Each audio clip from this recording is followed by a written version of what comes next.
మహిళా సంఘాలు ఇప్పటికే చాలా విమర్శలు చేశాయి మీ మీద. ఇన్ఫాక్ట్ ఈ టాపిక్ చూసి వాళ్ళు ఏమంటారా అని మాకు కూడా ఒక విధమైన, అంటే మీరు అమ్మాయిలను చిత్రీకరించి వాళ్ళ బాడీ మీద పెట్టే ఎవరికైనా ఏ మాత్రం ఇంగిత జ్ఞానం అన్నా, నేను కేవలం అమ్మాయిని పొగుడుతున్నాను, ఆరాధిస్తున్నాను, అమ్మాయిల కన్నా గౌరవం నేను దేవుడికి కూడా ఇవ్వను, అదొకటి అర్థం అవుతుంది. కానీ కల్చరల్లీ మన దేశంలో అమ్మాయిల అందాన్ని పూజించడం అనే కాన్సెప్ట్ ఇంకా జీర్ణించుకోలేకపోతున్నారు చాలా మంది.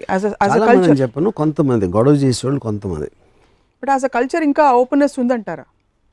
అంటే యాక్సెప్ట్ చేసుకుంటున్నారు. కానీ attraction of a man for a man towards a women అనేది అది నేచర్ డ్రివెన్ ఆస్పెక్ట్.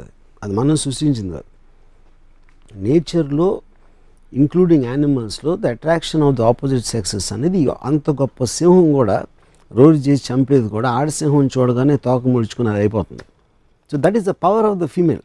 సో అది ఒక యాసెట్గా తీసుకుని అమ్మాయిలు ఆనందించాలి, కానీ నన్ను ఇలా చూస్తారా అనేసి చేయటం అనేది రిలీజియస్గా, మారల్గా, ఒక సోషల్ వాల్యూస్లో వాళ్ళ అందాన్ని వాళ్ళు పక్కన పడేసి వాళ్ళకున్న యాసెట్ని డౌన్ ప్లే చేయటం అనేది ఒక కుట్ర పనింది రిలీజను, సొసైటీ. అది ఫ్రీ చేసుకున్నప్పుడు నేచర్ ఆస్పెక్ట్లో ఉంటే వాళ్ళ సెక్షువాలిటీని కానీ వాళ్ళ అందాన్ని ఒక వెల్త్గా తీసుకోవాలి, అంతే తప్ప అపార్థం చేసుకోకూడదు. అమ్మాయిలు మీరు చెప్పినట్టు కూర్చుని ఎదురుకుండా బొమ్మలాగా, షోకేస్లో బొమ్మలా ఉండి మీరు ఆరాధించుకుంటూ పోతే వాళ్ళు చూసి ఏమి మాట్లాడకుండా, చలనే లేకుండా, చివరికి అమ్మాయిలు తింటే కూడా మీరు సహించలేరు. అంటే concept of a girl eating food అంటే పాయింట్ అంటే, నాకు అమ్మాయి అనేది నేను దేవత అన్నప్పుడు అనిపించినప్పుడు, దేవతలు మనుషులు చేసేది ఏమి చేయకూడదు అనేది నా ఫీలింగ్. అయితే of course I understand the human being, it is natural, అది క్వశ్చన్ అది కాదు. అప్పుడు నేను ఫర్ ఎగ్జాంపుల్ ఒక అమ్మాయితో నేను ఒక రెస్టారెంట్కి వెళ్ళాను. రెస్టారెంట్కి వెళ్ళి నేను ఎంత సెన్సిటివ్ అంటే ఒక అమ్మాయి అందానికి, ఇప్పుడు ఒక మిర్రర్ ఉంది అక్కడ రెస్టారెంట్లో, ఆ మిర్రర్లో మా ఇద్దరి రిఫ్లెక్షన్ వస్తే నా మొహం ఫ్రేమ్ని చెడగొడుతుంది అమ్మాయి అందం ముందు.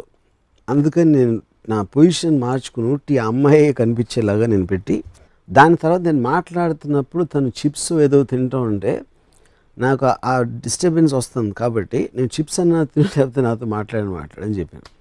I'm okay with both you know.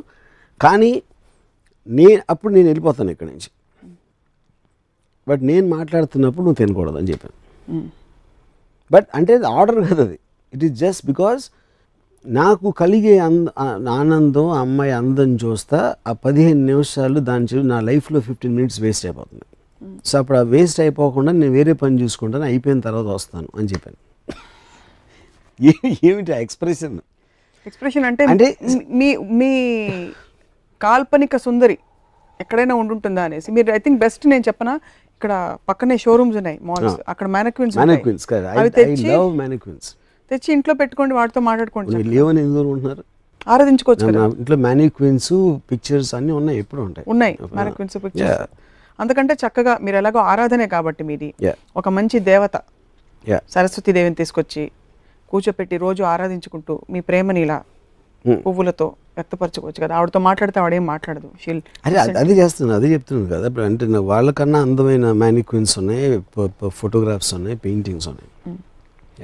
But to delve a little deeper Ramu garu, మీ ఇంప్రెషన్స్ అసలు ఎక్కడి నుంచి మీరు కలెక్ట్ చేశారు ఈ విషయాన్ని గురించి? అంటే చిన్నప్పటి నుంచి మీ రెస్పాన్సెస్ చూసారు, బికాస్ ఒక టైంలో మీరు ఒక అమ్మాయిని చాలా గాఢంగా ప్రేమించారు. ఇదే రాము గారు ఏమైపోయారని మేము బెంగ పెట్టేసుకుంటున్నాం.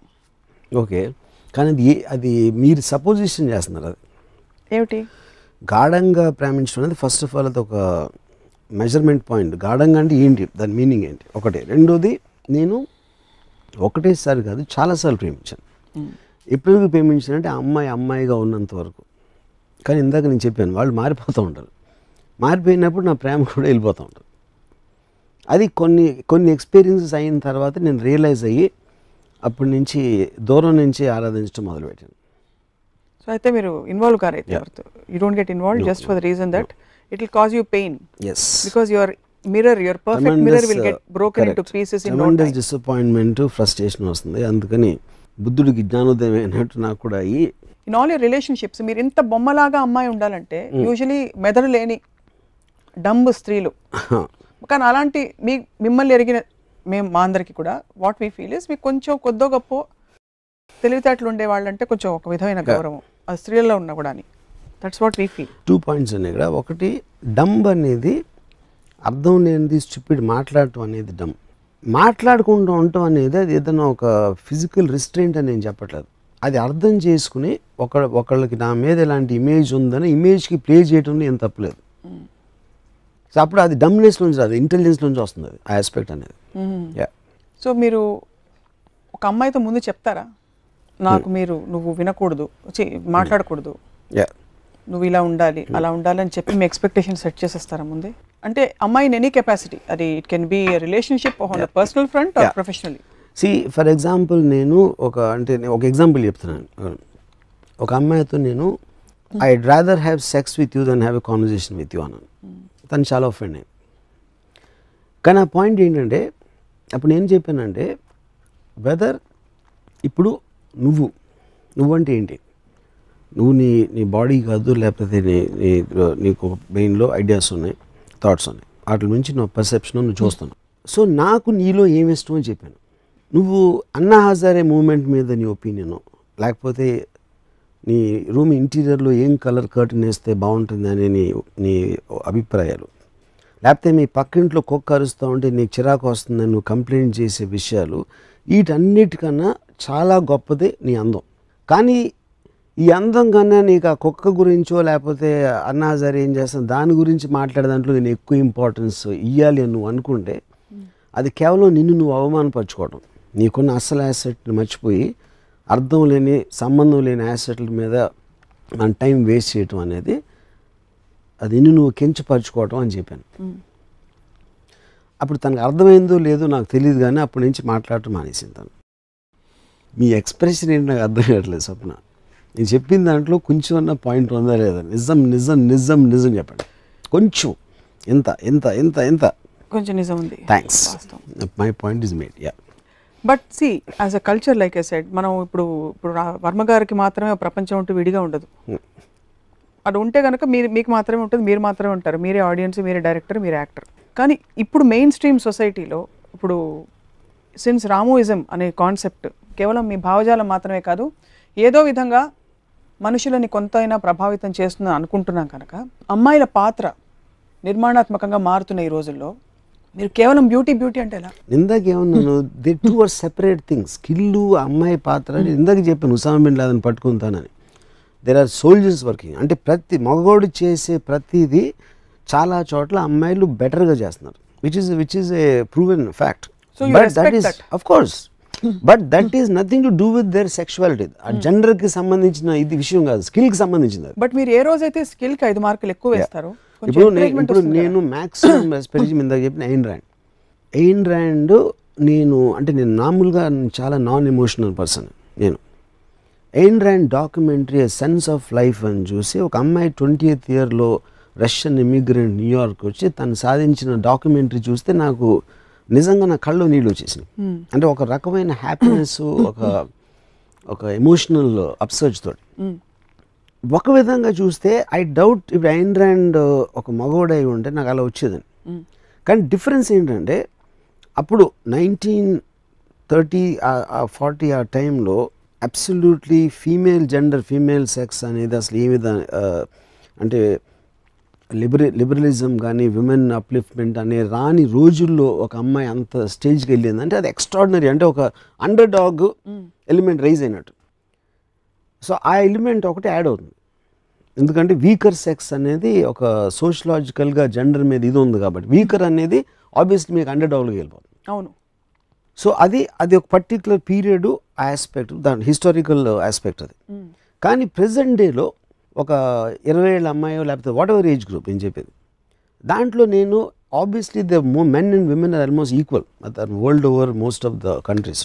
యూనో ఆ స్పేస్లో స్కిల్లు, ఎడ్యుకేషను, ఇండిపెండెన్స్ అన్నిది ఉన్నాయి కాబట్టి అది it becomes just brain aspect.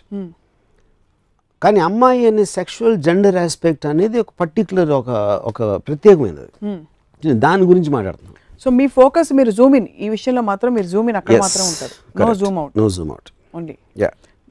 So అమ్మాయి అంటే ఇంట్లో మీకు అత్తలు, పిన్నులు, అక్క అందరూ అమ్మాయిలే, చెల్లెలు over.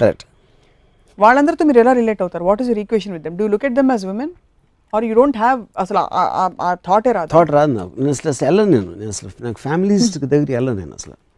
Even if it's your own daughter? You have a daughter. See my daughter calls me Ramu. నేనే చెప్పాను. దానికి రీజన్ ఏంటంటే నేను చెప్పాను, I don't like daughter sons ఎలాంటి రిలేషన్షిప్స్ ఫ్యామిలీ ఆస్పెక్ట్ అనేది.